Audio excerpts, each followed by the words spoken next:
प्रिय विद्यार्थियों, आप सबका हमारे चैनल पर स्वागत है। आज हम बच्चों कक्षा 8 का साइंस का चैप्टर नंबर 14 करेंगे। चैप्टर नंबर 14 का सॉल्यूशन हम करेंगे विद्युत धारा के रासायनिक प्रभाव। तो बच्चों देखिए इसके अभ्यास के प्रश्न उत्तर। प्रश्न नंबर 1 देखेंगे, रिक्त स्थानों की पूर्ति कीजिए। रिक्त स्थानों की पूर्ति कीजिए। पहला है, विद्युत चालन करने वाले अधिकांश द्रव खाली स्थान तथा खाली स्थान के विलयन होते हैं। किसके विलयन होते हैं बच्चों?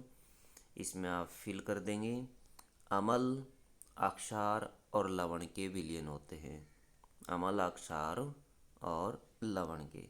यहाँ पर आ जाएगा अम्ल और यहाँ आ जाएगा अक्षार और यहाँ आ जाएगा बच्चों लवण। ये फिल कर देंगे। उसके बाद है, किसी विलयन से विद्युत धारा प्रवाहित होने पर खालिस्तान प्रभाव उत्पन्न होता है। खालिस्तान प्रभाव उत्पन्न होता है। कौन सा प्रभाव उत्पन्न होता है बच्चों? रासायनिक प्रभाव उत्पन्न होता है विद्युत धारा प्रवाहित होने पर विलयन से। तीसरा है बच्चों, यदि कॉपर सल्फेट विलयन से विद्युत धारा प्रवाहित की जाए तो कॉपर बैटरी के खालिस्तान टर्मिनल से संयोजित प्लेट पर निक्षेपित होगा। कौन से पर बच्चों? नेगेटिव टर्मिनल पर, नेगेटिव अथवा ऋणात्मक टर्मिनल पर।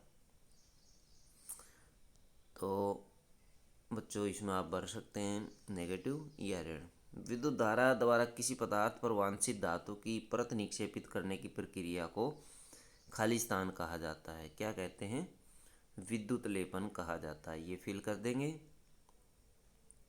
प्रश्न नंबर 2 है, जब किसी संपरीक्षित्र के स्वतंत्र सिरों को किसी विलयन में डुबोते हैं तो चुंबकीय सुई विक्षेपित होती है।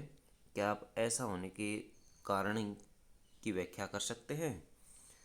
उत्तर देखिए बच्चों, विलयन में विद्युत धारा के प्रवाहित होने से चुंबकीय सुई विक्षेपित हो जाती है। जब विलयन में विद्युत धारा प्रवाहित करते हैं तो चुंबकीय सुई विक्षेपित हो जाती है। प्रश्न नंबर 3 है, ऐसे 3 द्रव्यों के नाम लिखिए जिनका परीक्षण चित्र में दर्शाए अनुसार करने पर चुंबकीय सुई विक्षेपित हो सके। तो बच्चों देखिए ये चित्र, तो इस चित्र में देख रहे होंगे ये विलयन है और ये परिपथ तैयार कर दिया है वायर के माध्यम से। इस वायर को ऊपर जोड़ दिया गया है, एक सिरा जोड़ दिया गया इधर से इसके साथ चुंबकीय सुई के साथ कंपास के साथ जोड़ दिया। दूसरा सिरा यहाँ बैटरी के टर्मिनल से जोड़ दिया गया है और ये वाला सिरा भी पूरा करके बैटरी के टर्मिनल से जोड़ दिया गया है। तो इन्होंने क्या पूछा कि ऐसे 3 दरों के नाम बताइए जिनका परीक्षण चित्र में दर्शाए अनुसार करने पर चुंबकीय सुई विक्षेपित हो सके। हमें चुंबकीय सुई को विक्षेपित करना है और इसके लिए हम इस दरों को बदलेंगे। तो इसको कैसे कैसे रिप्लेसमेंट कर सकते हैं? 3 प्रकार के द्रव हम ले सकते हैं, अम्ल, अक्षार और लवणीय विलयन। तीनों प्रकार के विलयन में सुई विक्षेपित हो जाएगी। प्रश्न 4 है, चित्र में दर्शाई गई व्यवस्था में बल्ब नहीं जलता है।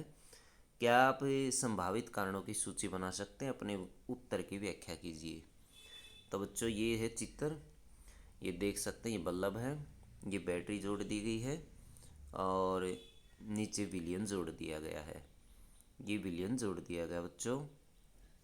अब देख सकते हैं, इसमें बताइए चित्र में देखकर क्या कमी है। चित्र में दर्शाई गई व्यवस्था में बल्ब प्रदीप्त नहीं होता है, परंतु इसका अर्थ यह नहीं कि द्रव में से धारा प्रवाहित नहीं हो रही है।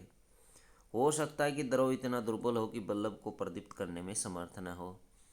इसलिए विश्वसनीय जांच के लिए एलईडी का प्रयोग किया जा सकता है, जो बहुत ही दुर्बल विद्युत धारा से भी प्रदीप्त हो उठता है।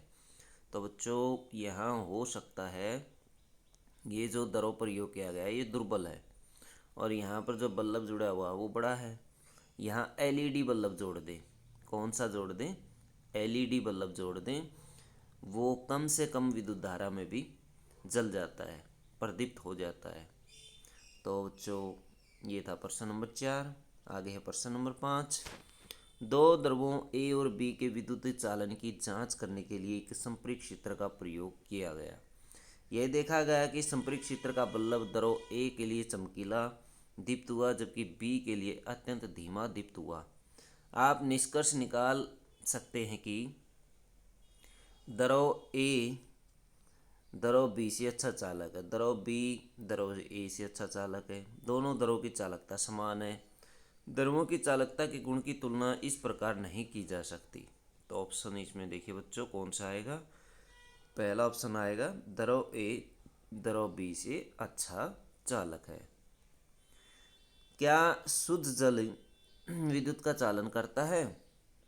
यदि नहीं तो इसे चालन बनाने के लिए हमें क्या कर सकते हैं? शुद्ध जल विद्युत का चालन नहीं करता बच्चों, क्योंकि इसमें क्या होता है, आयन उत्पन्न नहीं होते जब विद्युत प्रवाहित की जाती है। तो इसको चालक बनाने के लिए इसमें कुछ बूंदें तन्नु सल्फ्यूरिक अम्ल की डाल देनी चाहिए। तन्नु सल्फ्यूरिक अम्ल या H2SO4 फॉर्मूला होता है सल्फ्यूरिक अम्ल का। इसको अम्लराज के भी नाम से जाना जाता है। प्रश्न 7 है बच्चों, आग लगने के समय फायरमैन पानी के होज अथवा पाइपों का उपयोग करने से पहले उस अक्षेत्र की मुख्य विद्युत आपूर्ति को बंद कर देते। व्याख्या कीजिए कि वे ऐसा क्यों करते हैं। तो बच्चों शुद्ध जल विद्युतहीन चालक है, परंतु नल का जल विद्युत को अच्छी तरह से चालित कर देता है। विद्युत के झटके से बचने के लिए फायरमैन पानी के होज या पाइपों का उपयोग करने से पहले मुख्य विद्युत आपूर्ति को बंद कर देते हैं। बच्चों जब किसी जगह पे आग लग जाती है तो वहाँ की विद्युत आपूर्ति को बंद करना ज़रूरी होता है और फायरमैन यही कार्य पहले करता है। प्रश्न 8, तटीय क्षेत्र में रहने वाला एक बालक अपने संपरीक्षित्र से पीने के पानी और समुद्र के पानी का परीक्षण करता है। वह देखता है कि समुद्र के पानी के लिए चुंबकीय सुई अधिक विक्षेप दर्शाती है। क्या आप इसके कारण की व्याख्या कर सकते हैं?